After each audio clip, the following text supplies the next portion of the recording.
अगर आदमी का मन बदलता है, उसके भाव बदलते हैं, वो बीजेपी के साथ आता है तो हम उसका स्वागत करते हैं। थोड़ा अचरज में हूं मेघराज जी, आप उम्र के जिस मुकाम पर हैं उसमें ऐसा लगता है कि आप जो भी बोलेंगे सच ही बोलेंगे। आप बोल रहे सत्ता हमारा लक्ष्य नहीं है, पर जहां सत्ता में नहीं होते वहां सत्ता में कैसे आए इसके लिए जो कुछ भी जोड़ तोड़ होती है उसको लेकर सवाल है। सुबह 5 बजे शपथ दिला दी जाती है राजभवन में, तो ये सत्ता अगर लक्ष्य नहीं है तो ऐसा करने की नौबत क्यों आती है? मध्य प्रदेश में जनता आपको बहुमत नहीं देती है 15 साल सत्ता में रहने के बाद, तो फिर जाके क्या किया गया वो भी लोग देखते हैं।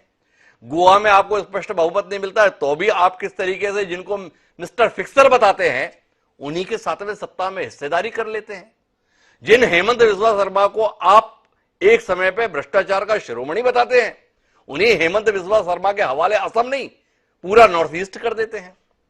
तो कैसे एतबार करें कि ये वही भाजपा है जो ठाकरे जी की थी, ये वही भाजपा है जो सुंदर भंडारी जी की थी, ये वही भाजपा है जिसका नेतृत्व अटल जी करते थे, ये वही भाजपा है जिसको लाल कृष्ण आडवाणी ने सींचा था, ये वही भाजपा है जिसके मुखिया मुरली मनोहर जोशी होते थे। सवाल तो उठेगा मेघराज जी, दिल नहीं कचोटता आपका? नहीं, स्वाभाविक बात है, परंतु ये वो भाजपा वही है, वही अटल जी की भाजपा है, वही जी भंडारी जी की भाजपा है, माननीय कुशवाहा ठाकरे की भाजपा है। उन लोगों ने जो हमको संस्कार दिए हैं वो संस्कार हमारे गए नहीं है। इसलिए मैंने कहा कि पंडित दीनदयाल जी की एक बात मुझे याद आती है जी कि जनता के हित के लिए अगर हमें नियम मर्यादा बनाना पड़ी तो भगवान राम का उदाहरण सामने रखकर हम मर्यादा बनाएंगे, नियम बनाएंगे और उस पर चलेंगे। और जनता के हित के लिए अगर हमको उनको तोड़ना पड़े तो तोड़कर योगेश्वर कृष्ण का उदाहरण सामने रखकर हम और इसको करेंगे। पर लक्ष्य अपना जो है उस लक्ष्य को नहीं भूलेंगे। मुझे लगता है भारतीय जनता पार्टी अपने लक्ष्य की तरफ बढ़ रही है। अगर आप ये मर्यादा तोड़ते हैं तो वो योगीराज कृष्ण की होती है, कांग्रेस या अन्य विपक्षी पार्टी अगर करती है तो वो कंस नीति हो जाती है। बड़ा कौतूहल है। एक आखिरी टिप्पणी इस पर करें तो फिर मैं माननीय प्रताप भानु शर्मा जी के पास चलूं, आपके मित्र के पास।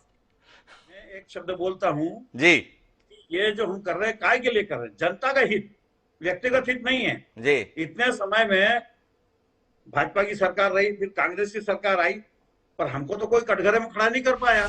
जी आज कांग्रेस के लोग एक से बाद जवाहरलाल नेहरू से लेकर अभी तक सिवा घोटाले के कांग्रेस ने किया क्या? जी देश के साथ, देश के लोगों की भावनाओं के साथ खिलवाड़ किया कांग्रेस ने। जी आज जनता इस बात से, कांग्रेस आज कहां चली गई? उनके इन कर्मों के कारण गई है। तो भाजपा को हम सजग हैं, जागरूक हैं। मोदी जी आज जो कर रहे हैं वो हम सबको इस बात के लिए हमेशा सतर्क करते हैं। और भ्रष्टाचार नहीं होना चाहिए, जनता की सेवा करना, सबको साथ में लेना, सबका विकास करना, ये सब आज हो रहा है, लोग देख रहे हैं। और आज नौजवान क्या, महिलाएं, गांव ग्रामीण क्षेत्र की महिलाओं के पास भी हाथ में मोबाइल है और सोशल मीडिया पे वो भी सक्रिय है।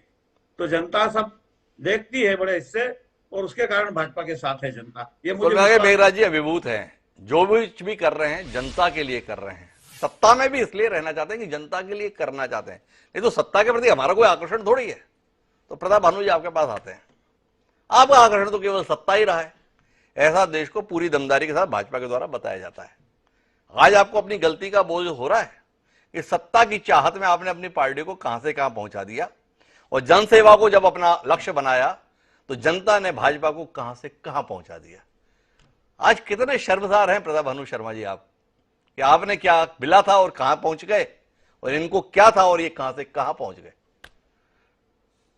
देखिए डॉक्टर हिमांशु साहब, जी हम आपके बहुत हृदय से आभारी हैं कि आपने अटल जी के उस भाषण को सुना दिया प्रारंभ में, जो भाजपा भारतीय जनता पार्टी की स्थापना के समय उन्होंने अपने विचार, अपना विजन और एक राष्ट्र के लिए समर्पित राजनीतिक दल बनाने की बात कही थी।